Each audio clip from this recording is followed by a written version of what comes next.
이거 꼭 달고나 같다, 달고나. 엄마야? 아, 정상은 아니죠. 이게 부동액 거품 생기는 건데, 구독 누르셨죠? 안 눌렀다고? 인터넷에서 본 영상이 하나 있는데 신기하더라고요. 이런 형상이 왜 생기는 건지 네. 궁금해서 가져와 봤거든요. 이거 꼭 달고나 같다, 달고나. 엄마야? 정상적인 반응이 아닌 것 같거든요. 아, 정상은 아니죠. 정상은 아니지. 이게 부동액 거품 생기는 건데, 핑크는 화학 반응 때문에 생긴 건 아니고 부동액 색깔이 핑크기 때문에 핑크로 올라온 거예요. 만약에 부동액이 파란색이면 파란색 거품이 생겼을 거고, 노란색이면 노란색 거품이 생겼을 거예요. 이 거품이 왜 생기냐? 결론 먼저 얘기해 드릴게요. 부동액이 끓으면서 열산화가 되기 시작해. 여기에는 에틸렌 글리콜이라는 물질을 주 성분으로 씁니다. 이 성분이 끊어지면서 주변에 있는 물질들을 끌어들입니다. 이게 폴리머라이제이션이라고 그러는데 분자 구조가 길어져.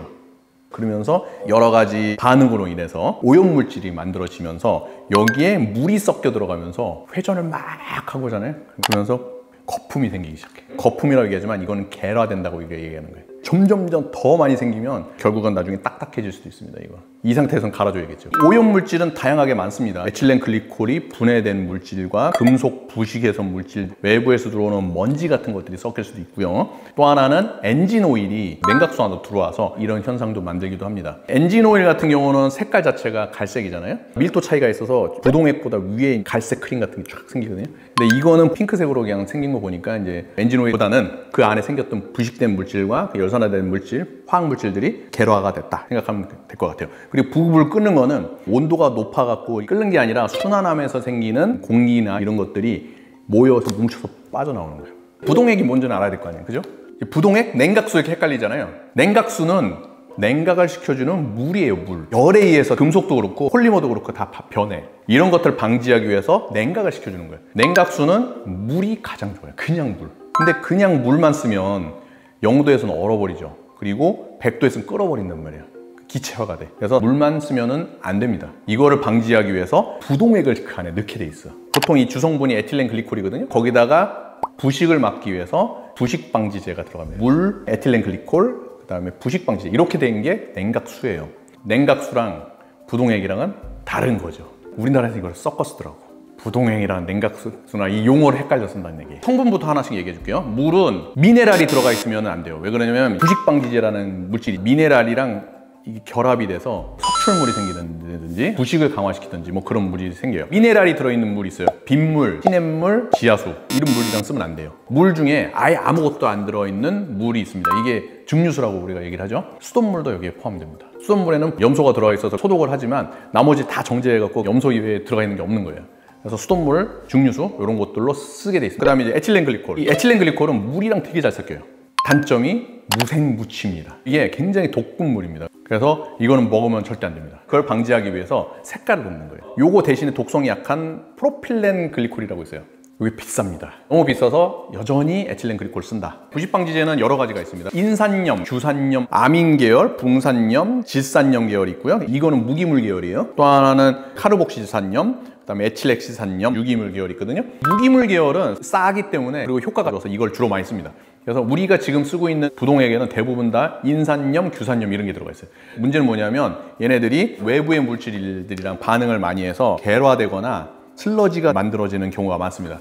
유기산염으로 가면 사실 이런 게 덜 생겨요. 시중에서 보는 장수명 부동액이라고 있거든요. 이런 것들이 들어가 있는 겁니다. 부동액에 1세대, 2세대, 3세대 세열이 있어요. 1세대는 IAT라고 얘기합니다. 인오게닉 애시드 테크놀로지. 자, 얘네들은 무기염 계열을 쓰는 거고요. 보통 수명이 4만에서 6만 킬로미터 정도. 킬로미터가 안 되면 2년에 한 번씩 갈고, 그 다음에 유기산 계열이랑 무기산 계열을 같이 섞어 쓰는 게 있죠. 하이브릭 오게닉 애시드 테크놀로지 이렇게 해서 HOAT라고 얘기합니다. 자, 이거는 15만에서 20만 킬로미터 정도. 자동차 회사나 윤활유 회사 이런 데서 장수명 부동액이라고 얘기하는 데가 다 이거예요. 3세대는 유기산염만 쓴 계열, 오게닉 애시드 테크놀로지를 해서 OAT라고 얘기를 합니다. 교환 주기가 25만에서 30만 킬로미터로 우리가 차 팔 때까지 안 갈아도 되는 거죠. 구독, 좋아요, 알림 설정. 어떤 분은 그런 얘기를 하더라고. 부동액은 뭐 pH 관리랑 비중 관리를 좀 해야 된다 막 이렇게 얘기를 하시는 분들이 계시거든요. 비중 관리는 뭐냐면 밀도예요. 밀도를 표준 물질로 나눈 거가 비중이에요. 그렇게 해서 얘네가 변화되는지를 보는 거예요. 50% 섞여 있는지 60%가 이게 남아 있는지 뭐 이걸 보는 거죠. 그 다음에 pH는 보통 약 염기로 갑니다. 염기성이나 산성 이걸 구하게 되면 이것도 변할 거 아니에요. 물에다 섞었을 때 기존에 있던 물질이 이제 바뀌는 거에 따라서 성분을 이제 확인을 하는 거죠. 그래서 그걸 관리한다는 거예요. 냉각수 만들 때 부동액은 물이랑 섞을 때 보통 이제 50대 50대 섞거든요. 대략 영하 35도까지 섞는 비율이에요. 그거보다 더 내려가. 그러면은 부동액을 더 많이 늘립니다. 물을 적게 하고 0도 이상으로 올라가게 되면 물에 대한 양을 또 증가해도 상관없어요. 그렇게 해갖고 어느 점을 관리를 하는 거죠. 냉각수 넣을 때 부동액 없고 뭐 이러면은 주스만 넣어도 되는지. 급하면 물 넣어야죠. 열 전달에 대해서 가장 좋은 물질이 물이에요. 물.